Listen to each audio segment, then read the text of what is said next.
MAGA Maria Bartiromo, one of Donald Trump's favorite Fox business anchors, probably his favorite anchor anywhere on any network, well, she was hyping up the jobs report when something unexpected happened. Check this out. And of course, President Trump is talking about this bill leading to growth in the economy. We are waiting any moment now to get the jobs numbers for the month of May. The expectations call for the ADP numbers to be up 95,000 for the month of June, rather. It's the June jobs data. And we'll, of course, right now seeing the number actually show a decline in jobs, down 33,000 on ADP. The bill includes $25 billion for the Golden Dome, the missile defense system. Senator, you introduced a bill supporting the construction of that system. I want to get your take on defense and whether or not that's an area you see continuing to grow, because everyone's trying to figure out where the economic growth comes from on a day that we see the June ADP numbers down 33,000 jobs in the month of June versus an estimate of up 95,000. If you blinked, you would have missed it. She just glossed over the jobs report because it wasn't what she wanted, what she expected, and she didn't want bad news to be shown to her audience. Let's discuss. I'm Dave Aronberg, former state attorney for Palm Beach County, a.k.a. the Florida LawMan here on Legal AF.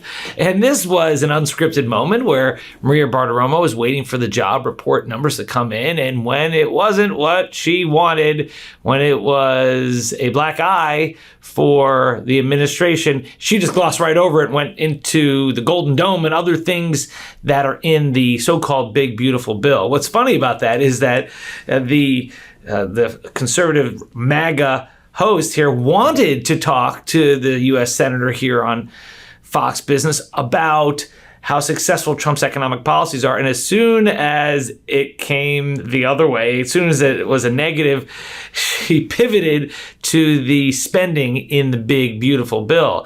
And of course, don't talk about massive deficits, debt beyond comprehension.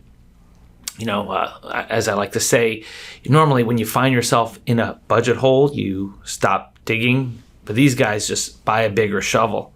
Well, Bartiromo didn't like it. She just went right by it. So if you blinked, you might have missed it. So according to Mediaite, Fox Business Network anchor Maria Bartiromo was stunned when the jobs report she read on air Wednesday missed its projected growth and instead showed a decline. Earlier that day, the firm ADP released its report on private sector hiring for the month of June. Although the private sector was projected to see an increase of nearly 100,000 jobs, Wednesday's report showed hiring had actually contracted to the tune of 33,000. As noted in a report by CNBC, it is the first month of job loss in the private sector since March 2023. In a statement published with the jobs report, ADP chief economist Neela Richardson cited a hesitancy to hire and a reluctance to replace departing workers as the reason for the losses. And what could be the reason for the hesitancy to hire? Could it be tariffs? Could it be massive debt and the uncertainty over this so-called big, beautiful bill? All of the above. But that's not the narrative that Maria Bartiromo wanted. Just moments before the job numbers were available to her, Bartiromo, joined by Senator Kevin Cramer, Republican from North Dakota, told viewers that they were projected to be very good. When they weren't, she quickly changed the subject. Yes.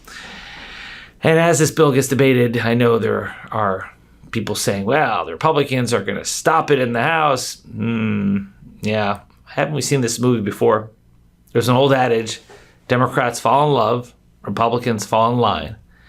And although Elon Musk is out there saying that he will primary any Republican that votes for it, still, the Republican Party is a party of one. It's follow the leader, and the leader is Donald Trump. And if Donald Trump wants it, he'll get it because these Republicans worry about Trump's influence in a Republican primary more than they worry about Elon Musk's money in a Republican primary. It was a double whammy when Musk was on Trump's side. Then you had Trump with his stature in the Republican primary, combined with Musk's money, and you had complete adherence, very few instances of Republicans bolting from the boss. Well, that's not changing even without Elon Musk's money, and the reason is because most of these districts are gerrymandered, and they're designed to elect either a Republican or a Democrat. So if you're a House member, you worry less about your general election than you worry about the primary, low turnout primary, where Trump is king in the Republican primary. And so if you're a Republican, you don't think about the November election. You're thinking about your August or September primary. And thus, the ones who decide that they just can't do it in good conscience, like Senator Thom Tillis of North Carolina, have a different approach. They're just going to resign. Just going to say, forget it. I'm not going to be here to do your bidding. And it reminds me of the scene in Better Call Saul. It's part of the Breaking Bad series, which I love, where they were about to kill a person they thought was a traitor. And the Mexican cartel was about to kill this so-called traitor, but then the individual grabbed the gun and killed himself, depriving the cartel of the satisfaction of killing this enemy of theirs. Well, that's similar to what Thom Tillis did. Sorry, you can only die once, so I'm out. And that's the end of that. And now he's going to be a thorn in the side of Donald Trump, perhaps. We'll see.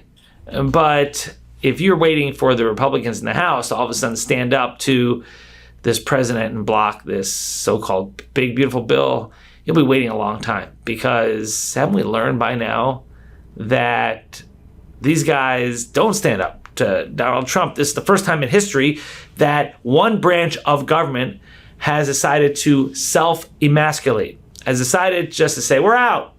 We are not going to be a co-equal branch of government, even though they're arguably the most powerful branch, Article 1, because they have the power of the purse. Congress has decided to take its power and give it to the executive branch. We've never before seen that in history. Fortunately, the judiciary is still pushing back, mostly, not always. The Supreme Court recently gave Trump a huge win when it came to nationwide injunctions. But compared to the legislative branch, the Article 3 judges in the judiciary are doing their jobs, and they're providing guardrails for our democracy.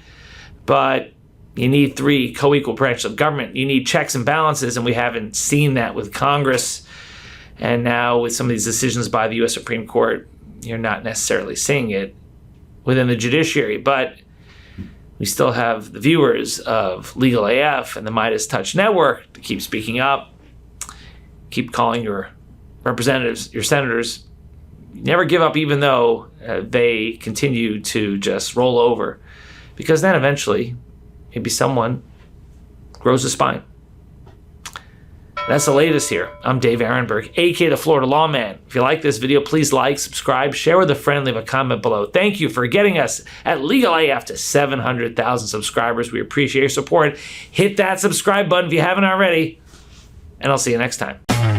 Can't get your fill of Legal AF? Me neither. That's why we formed the Legal AF Substack. Every time we mention something in a hot take, whether it's a court filing or a oral argument, come over to the Substack. You'll find the court filing and the oral argument there, including a daily roundup that I do called, wait for it, Morning AF. What else? All the other contributors from Legal AF are there as well. We got some new reporting. We got interviews. We got ad-free versions of the podcast and hot takes. Where? Legal AF on Substack. Come over now to free subscribe.